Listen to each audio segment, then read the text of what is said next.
안녕하세요. 보일입니다. 여러분, 내 머릿속 생각도 해킹 당할 수 있을까요?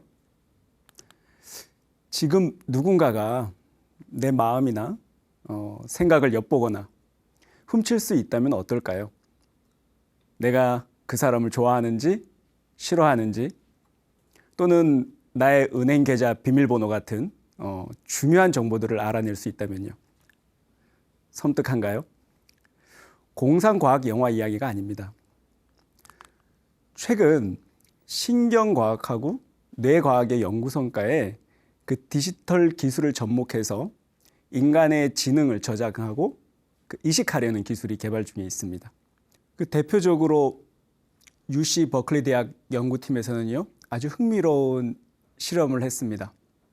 여러분 좋아하시는 고양이를 대상으로 해서요, 고양이 뇌신경망의 그 신경세포를 분석합니다. 그렇게 하는 이유는요, 고양이가 돌아다니면서 무엇을 봤는지에 대해서 그 고양이 신경세포를 분석해 보면 그 고양이가 무엇을 봤는지에 대한 데이터를 다시 재구성할 수 있다는 그런 실험입니다. 그러니까 고양이가 돌아다니면서 생선을 봤는지 아니면 쥐를 봤는지 이미 그 사태가 종료가 된 이후에 고양이의 두뇌에 있는 그 피지를 분석을 해서 그 시각 영상 데이터를 추출하는 거죠. 그래서 이미 과거가 되어버린 그 시각 영상을 다시 데이터화 시킬 수 있다는 겁니다. 그러면 고양이가 무엇을 보았었는지 고양이의 신경세포 반응 데이터만 보고도 알아낼 수 있다는 거죠. 이게 비단 고양이에서 멈추지 않는다는 게 문제입니다. 최근 이 실험으로 유명한 잭 갈란트 교수가 있죠. 인간들을 대상으로 해서 인간들이 여러분 좋아하시는 유튜브 영상을 보고 그 이후에 그 대뇌 시각 피질에 남아있는 그 데이터를 분석을 해서 그 사람이 어떤 영상을 봤는지를 후에 복원하는 그 실험에 성공을 했습니다. 물론 아직까지는 그 해상도가 실제 화면을 볼 때보다는 많이 흐리죠. 그러나 누가 보아도 얼추 비슷한 영상을 그대로 복원해냅니다. 아마 이 추세대로 빠른 속도로 기술이 발전이 된다면 아마 우리가 실시간으로 보는 영상만큼의 해상도와 정확도를 갖고 정밀하게 그 영상을 복원할 수 있다는 얘기입니다. 아까 서두에 말씀드렸던 우리가 자신의 개인 계좌번호, 비밀번호를 암기하고 봐서 외우고 있다든가 아니면 어떤 사람에 대한 특정한 감정, 대상에 대한 생각들이 우리 대뇌 시각 피질에 저장되어 있는데 이 데이터들을 그대로 영상으로 복원할 수 있다는 거죠. 그럼 어떻게 될까요? 여러분들 학교에서 따로 망상을 피우다가 망상을 피웠던 얘기들, 멍 때리면서 있었을 때 두뇌 속에서 떠올랐던 영상들, 그게 전부 다 다시 복원이 가능하다는 얘기죠. 심지어는 어떨까요? 우리가 밤에 자면서 꿈을 꿨던 내용들도 아침에는 잊어버리기 십상인데요. 그대로 우리의 꿈들도 그 영상 그대로 복원이 가능하다는 얘기입니다. 다 누구나 다 이제 판타지 소설가가 될 수도 있고 소설가가 될 수도 있다는 얘기겠죠.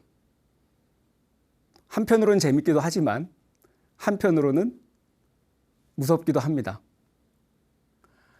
이 외에도 페이스북은 인간의 뇌파를 분석해서 바로 기계적으로 전환할 수 있는 기술을 개발 중입니다. 말하자면 뇌 타이핑 기술인데요. 신체적으로 문제를 겪고 있는 환자의 뇌 신호만으로도 그 컴퓨터 자판 기능을 실행할 수 있도록 한 것입니다. 놀랍습니다. 근데 이게 정말 가능하긴 할까요?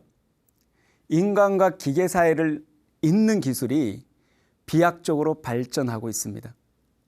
근데 이 기술들은 인간의 뇌 신호를 디지털화된 상태로 인터넷으로 전송과 저장이 가능해진다는 의미를 담고 있는데요. 4차 산업혁명 시대의 화두, 초연결이 현실화되어가는 과정이라고 할 수 있습니다.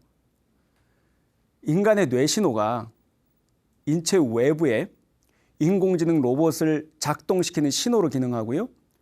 또는 비정상적인 인간의 뇌 신호에 대해서 외부의 인공지능 프로그램이 반대로 교정해주고 제어해줄 수도 있습니다. 그렇다면 이렇게 서로 연결되어 있어서 주고받는 그 신호는 누구의 시기라고 보아야 할까요? 과거에 공각기동대라는 애니메이션 영화가 있었죠. 인간의 기억을 다운로드 받고 업로드 한다는 이야기는 만화적 상상력 정도로 여겨졌습니다.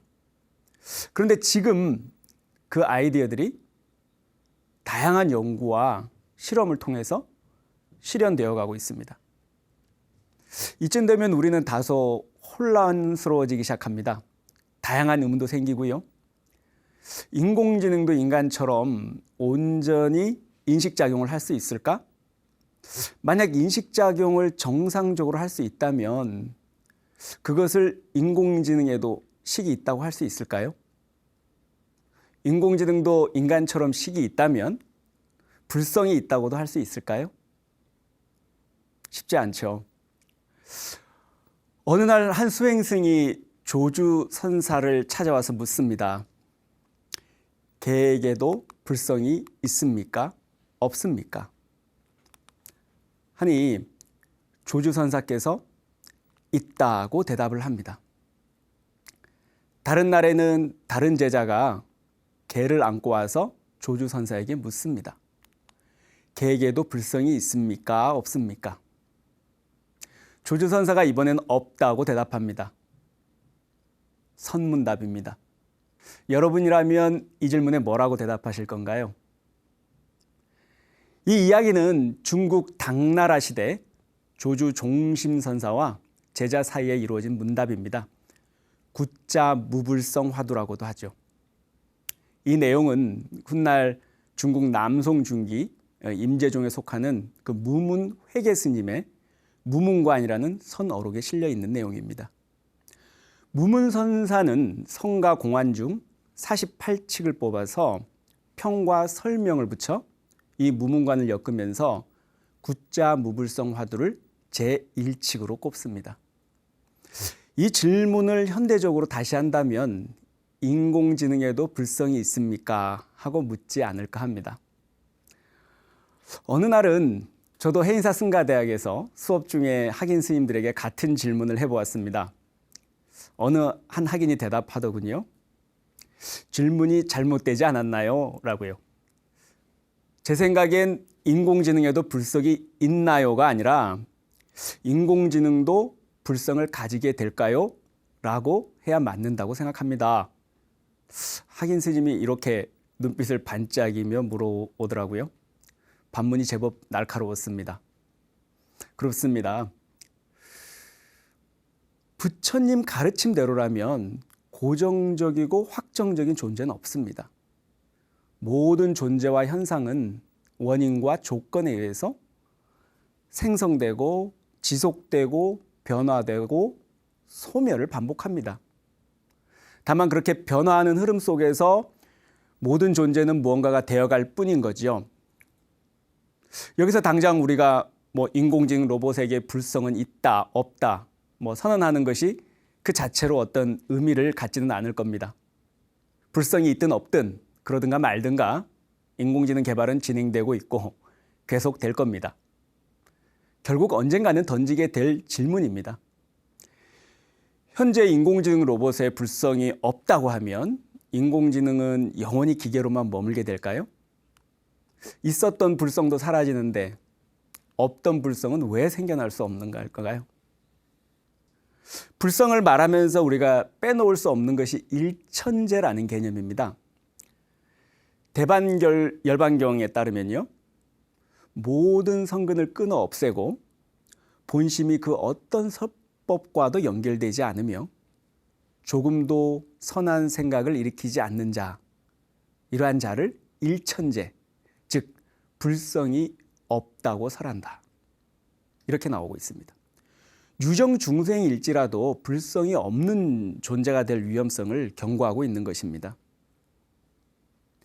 결국 불성이라는 것은 그 있고 없고를 결정하는 기준이 그것이 머무르고 있는 소재나 의지처, 장소가 아니라 그 개별 개체의 행해가 갖는 그 속성에 따라서 결정된다고 할 수 있습니다. 이왕 얘기가 나온 김에 좀 더 들어가 볼까요? 이 불성이라는 말은 산스크리트어로 붓다 다투의 역어입니다. 붓다 혹은 깨달음을 뜻하는 붓다와 성 혹은 개를 뜻하는 다투의 합성어입니다. 붓다의 본성 또는 붓다의 인 등으로 이해되고 있습니다. 이 불성사상이라는 것은 동아시아 불교 선수행에서 꽤나 영향력이 있는 아이디어였습니다. 불성에 대한 이해 방식도 또 다양하고요. 붓다가 될 가능성을 의미한다는 관점에서부터 또 모든 유정물이 본래 다 갖추어진 불성을 가진 부처이기 때문에 우리가 그것을 자각하기만 하면 된다는 입장까지 그 범위가 넓습니다. 심지어는 같은 불교 전통 안에서도요. 기와나 길가에 굴러다니는 돌멩이 같은 무정물에도 불성이 있다는 그 무정불성론도 있습니다.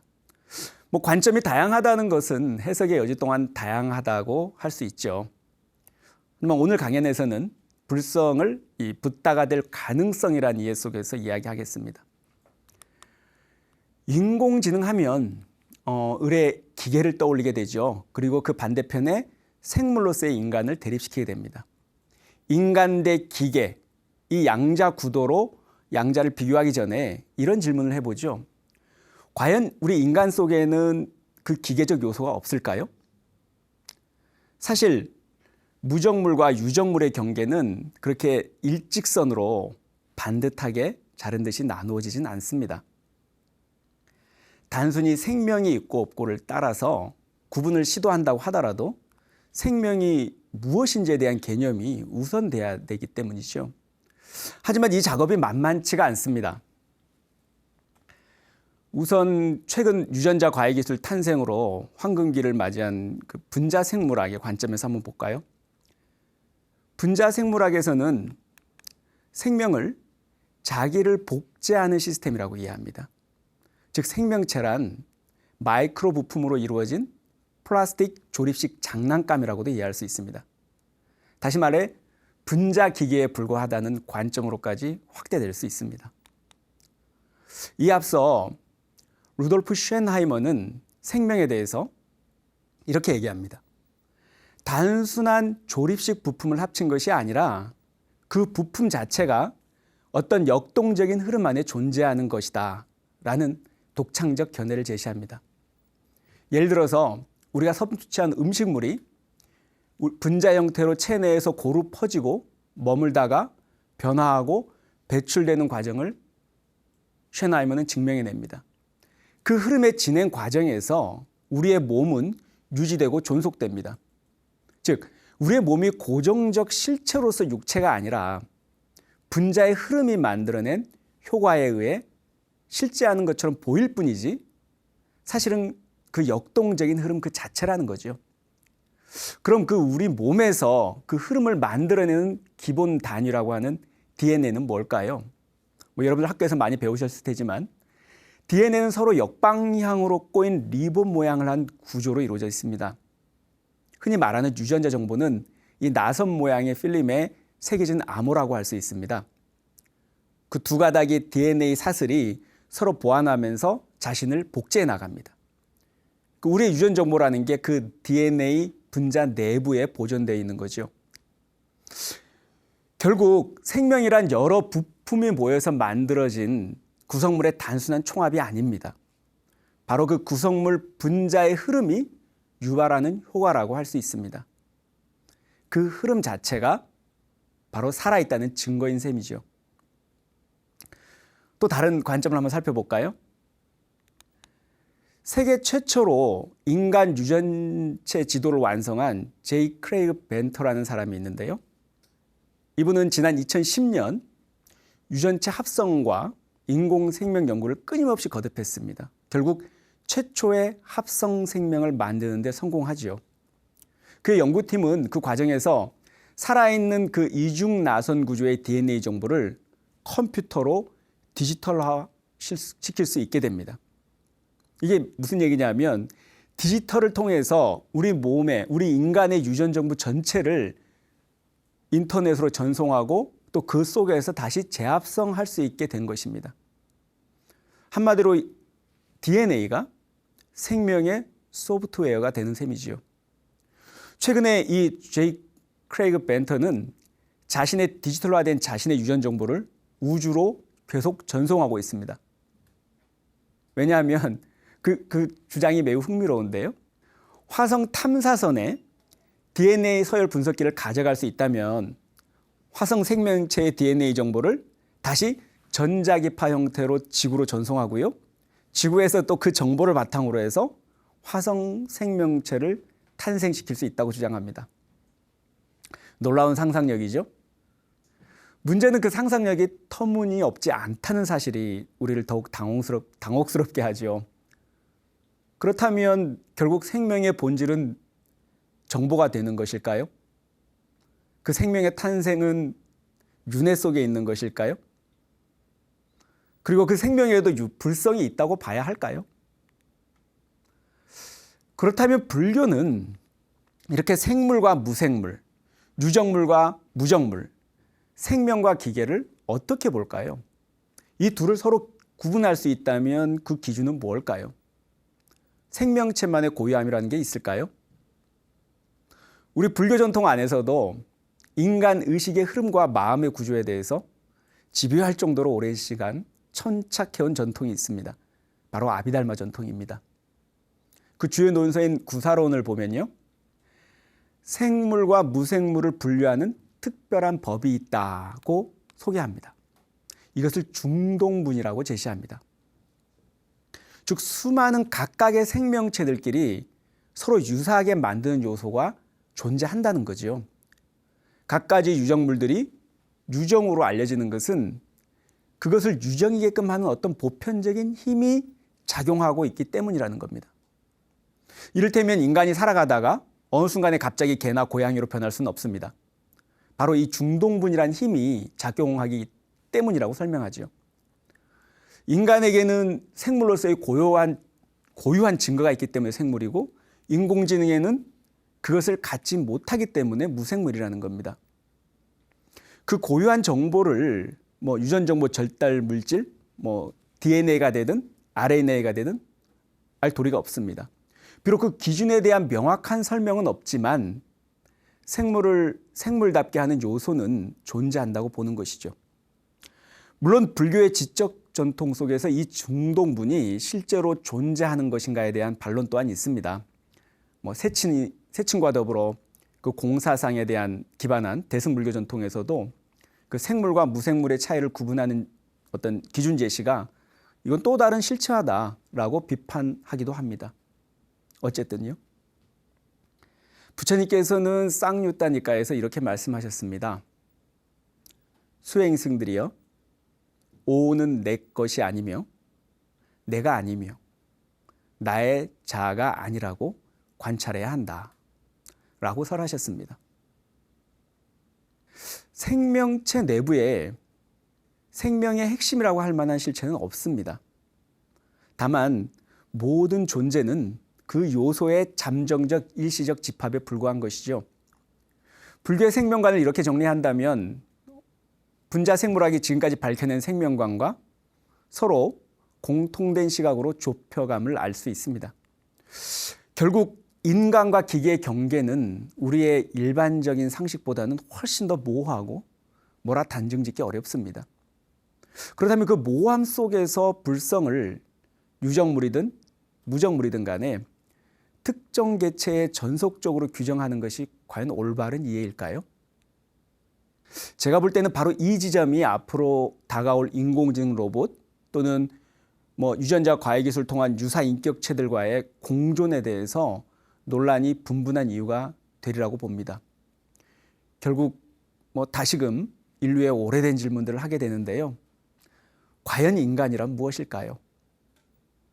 인공지능은 역설적으로 우리 인간 자신에게 스스로 되묻게 합니다. 여러분 생각은 어떠신가요? 다시 인공지능으로 돌아가 보죠. 인공지능은 어느 정도까지 인간처럼 될 수 있을까요? 생각해 보셨나요? 인공지능도 똑똑해지다가 결국 자아를 가지게 될까요? 인공지능이 자아를 갖게 된다는 이야기는 종종 영화되곤 합니다. 일반적으로 인공지능을 약한 인공지능 또는 강한 인공지능 이렇게 두 가지로 분류하는데요. 그때 기준이 되는 것이 이 자아의식을 갖고 있는지입니다. 물론 자아에 대한 논의는 강한 인공지능의 출현 가능성을 인정하는 기반 위에 가능한 논의입니다. 딥러닝 기술의 개발로 그 인공지능 기술이 비약적으로 발전하고는 있는데요. 현재까지는 아직 자아의식에 발현되는 수준까지는 이르지 못합니다. 향후 인공지능이 자아의식을 갖게 될 것이냐 문제에 대해서는 그 가능성을 인정하는 입장이랑 또 부정하는 입장이 서로 비등합니다. 어쨌든 자아라는 것이 스스로 발현된 현상으로 이해되기 때문에 인간의 외부적 조작과 힘으로 만들어내는 것은 불가능하다는 것이 현재로는 우세하다고 할 수 있겠죠. 그럼 이 문제에 대한 불교적 관점은 어떨까요? 불교에서는 제7만라식을 통해서 대상의식이라고는 제6의식의 밑바닥에서 꿈틀대는 그 내가 낸데라는 자아의식을 설명합니다. 제6의식의 주객 분별은 그러니까 주관과 객관에 대한 분별은 이 제7만라식에 의해서 일어나는 거죠. 이 제7만라식이 자신을 몸으로 여기는 동시에 의식 주체로 여기게 됩니다. 그래서 인간은 이 만라식의 작동으로 인해서 의식하는 나 또는 사유하는 나가 개별적으로 존재한다고 믿고 또 그 나에 집착하게 됩니다. 하지만 부처님께서도 그 의식 주체가 무엇인지에 대한 질문에 대해서는 나는 느끼는 자가 있다고 말하지 않는다 라고 대답하셨습니다. 즉 우리가 실제한다고 믿는 의식 주체라는 것은 인간의 사유와 언어에 의해서 조작된 개념체에 불과하다는 거죠. 그 믿음에 상응하는 자아는 애초에 없다는 겁니다. 결국 제7만라식은 무명으로 인해서 무아를 깨닫지 못할 경우 지속해서 자신을 의식 주체로 착각하고 자기 자신에게 집착하게 만드는 식입니다. 한마디로 가짜인 거죠. 예를 들어 볼까요? 불의의 사고를 통해서 환상통을 겪고 있는 환자를 생각해 볼 수 있는데요. 팔이나 다리를 잃은 환자가 이미 없어진 팔이나 다리의 통증을 느끼거나 가려움을 느끼는 경우가 있습니다. 우리가 감각적 자극을 수용하는 전 오식이 이 작동할 근거가 사라진 거죠. 그럼에도 환자는 여전히 통증을 호소합니다. 이러한 경우를 우리 불교의 유식 전통에 입각해서 설명해 볼까요? 환자에게는 다치기 전에 온전한 형태의 신체로 건강하게 생활했던 습관적 기억이 이미 종자로서 하나의 씨앗으로서 심층인 제8알라의식에 저장되어 있습니다. 그것이 나의 감각 또는 나의 신체라고 외계와 구분짓는 바깥 세상과 구분짓는 제7만라식의 작용으로 인한 것이라고 할 수 있습니다. 선사들이 자주 인용하듯이 우리가 꿈속에서 꿈속의 나를 나로 착각하고 마치 실제하는 것처럼 때로는 두려워하기도 하고요. 때로는 기뻐하기도 합니다. 우리가 꿈꿀 때 보는 나가 가짜인 나이듯이 일상에서 나를 의식 주체로 여기는 제7만라식의 악연, 나라는 견해도 사실은 가짜에 불과한 것입니다. 여기서 우리가 금과 옥조처럼 여기는 이 자아의식이 허상에 불과하다는 사실을 전제하게 된다면 우리가 인공지능의 자아의식 발현 또한 사실 그렇게 대단한 일은 아닐 겁니다. 만약 저한테 인공지능에도 자아의식이 생겨날 수 있냐고 이게 질문하신다면 저는 나라는 허구적 분별을 하는 제7말라식을 인공지능도 가지게 될 것인지 이렇게 대답하겠습니다. 앞서 말씀드렸듯이 어차피 제7말라식이 허구적 관념 속에서 만들어진 식이라면 그 인공지능이 허구적 관념을 갖게 되지 말란 법은 없습니다. 오히려 고도의 연상 능력이나 인지 능력에 인공지능이 기반하고 있기 때문에 더욱 공고한 자아의식이 생겨날 가능성이 높을 수도 있습니다. 그러니까 자신이 실제한다고 착각하는 거죠. 흔히 아상, 나에 대한 관념이라고 하죠. 그것이 착각에 기반하고 있기 때문에 오히려 더 위험할 수도 있다고 봅니다. 인간들이 인간의 두뇌를 모방해서 인공지능을 만들어내지만 다시 그 인공지능은 인간들에게 적지 않은 영향을 끼치게 됩니다. 서로 연기적 관계에 있는 거죠. 인간들이 개발해낸 인공지능 가운데 자비의 화신이라고 할 만한 사례도 적지 않습니다. 예를 들어서 시리아 난민을 위한 심리치료 챗봇인 카림이나 자살 예방 상담 챗봇인 크라이시스 텍스라인, 그리고 우울증 치료 상담 챗봇인 워봇 등이 있습니다. 구체적으로 한번 카림의 경우를 한번 볼까요? 카림이라는 챗봇은 그 시리아 난민들이 피난 과정에서 그 바다 위에서 온갖 고통을 겪잖아요. 그러한 이제 공황 상태에 빠지지 않도록 심리적 구호를 해준다든가 원조 역할을 하고 있습니다. 핸드폰 하나를 갖고요. 말 그대로 이러한 프로그램이나 애플리케이션 같은 경우에는 천수천한 관세음보살의 화연이라고 할 수 있죠. 하지만 이와 반대로 황당한 사례도 있습니다. 지난 2016년이었죠. 빌 게이츠가 마이크로소프트사에서 인공지능 챗봇 테이를 개발했습니다. 처음에는 청소년들한테 상담을 해줄 수 있는 인공지능 챗봇을 인터넷에서 공개한다는 좋은 의도였죠. 자신의 닉네임이나 좋아하는 음식 등을 공유하면서 스스로 사람의 대화를 이해하고 대답을 할 수 있도록 설계됐습니다. 근데 문제는 이 테이가 우선 학습했던 건 인간들의 온갖 욕설, 비속어들, 인종차별, 성차별 발언들이었습니다.